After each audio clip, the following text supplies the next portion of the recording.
The Me Too movement is not only bringing the issue of sexual harassment to light, but also highlighting what role men have in the discussion. Our Alex Wagner recently spoke with a group of 5 accomplished men about the responsibility they feel to address sexual harassment and gender equality. One of them was producer Judd Apatow. Is it awkward when you confront another man about sexual harassment, Judd? I don't think so. I mean, when you run a television set, you have a lot of employees, and you're really trying to create an environment where everybody there feels comfortable that if they have an issue, they can go to the people who run the set, and it will be taken care of. It really is one of those situations where I think the head people set a tone. For decades, author and educator Jackson Katz has called on the men to set the tone and speak out. He delivered this message in a popular TED Talk called Violence Against Women, It's a Men's Issue. That talk has received more than 3.5 million views.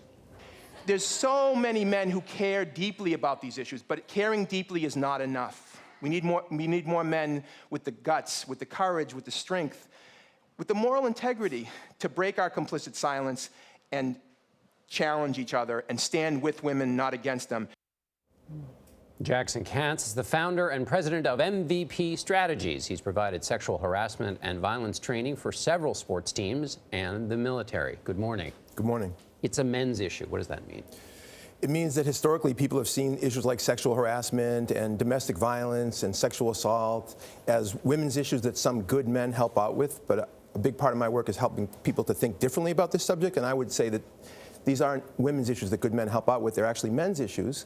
Men have an incredibly important role to play. Men are committing the vast majority of the abuse, the harassment, and the violence, and until men stand with women as their partners and allies in this work, we're only going to be cleaning up after the fact. We need to do a whole lot more. So if I'm a man, which turns out I am, yes, and I'm not doing anything, and I might think, well, what's my role? So how am I supposed to think differently?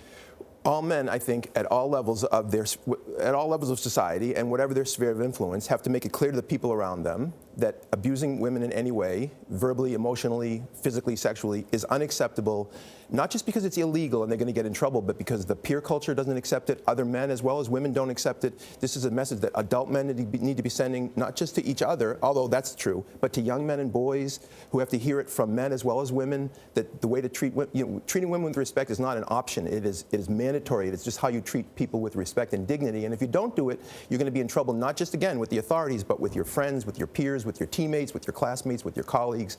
If we can change the social norms in male culture that allow this behavior to go on, you're going to see a significant diminution, because it's not about individual sick men who are doing this. A lot of the men who are committing these acts of abuse and harassment are otherwise normal men. You said they're mostly normal men. That's right. The perpetrators outside of this are normal men in all situations. That's right. What do you mean by that? Because what is our perception and what do you mean? The perception, I think, is that some, Freddy Krueger-like twisted character is committing these acts of aggression or abuse, like on college campuses. Rapists are some monstrous individuals. They're normal guys. Most guys who commit rape on college campuses are otherwise normal guys. They go to class or they don't go to class. They're in fraternities or they're not. They're athletes or they're not. They're just normal guys. But the question that begs is, why are otherwise normal guys doing this, and what does it mean to be normal in this society? In other words, if it's not just crazy individuals, but actually much broader than that, then it implicates the various institutions of the society that shape what we expect from men and boys. So I'm really curious, because you pioneered this bystander training. What does that mean? How do you do it? Well, the bystander approach is a way to move beyond the perpetrator-victim binary. In other words, instead of focusing on men as perps and women as victims, or women as perpetrators and men as victims, or any combination, it focuses on everybody in a given peer culture as what we call a bystander, which is a friend, a teammate, a classmate, a colleague, a coworker, right? Almost like an honor code. Yeah, on a code, sure. But it's giving people tools to challenge and interrupt abusive behavior when they see it, and not just at the point of attack. So give us an example. Give us an example.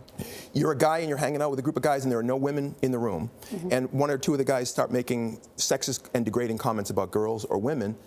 Instead of laughing along or being silent in the face of that, it's interrupting that by saying, hey, that's not funny, man. You can't talk about like that. It's just like with racism. If you're a white person and you're hanging out with a group of white people and one or two of those white people start making racist comments, if you don't challenge them on that, in a sense, your silence is a form of consent and complicity in their racism. What the president called locker room talk. Yeah. You made an interesting observation about the Golden Globes the other night.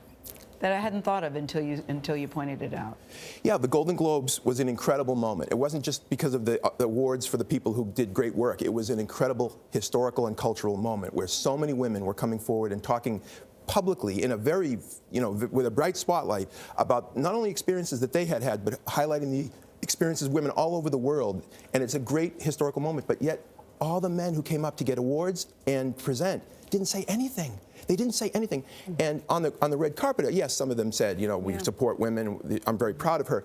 What we didn't hear from men, either on the arrival or from the stage at all, was men saying, as a man, I'm in a position here because of the bright spotlight to say, as a man, I support women and I'm going to do whatever I can to challenge other men to stand up and speak up and support women and make this a movement that is transcendent. Why do you think they didn't say anything? I think a lot of men don't know what to say. I think a lot of men haven't ever heard other men say this, so they haven't seen it modeled. I think a lot of men are afraid of stepping in it. In other words, they don't know what to say, and therefore they worry that they're going to say the wrong thing and then get pushed back. So I mean, I think that there's a generous way of thinking about why men didn't say anything. Okay. Not that they're perpetrators, but that they just don't know what to say. And I think part of what we're doing here is just showing men, you can talk about this. And please talk about it. Yes, please talk about it. Jackson Katz, good to have you here. Thank you. Thank you. Thank you so much. Thank you very much.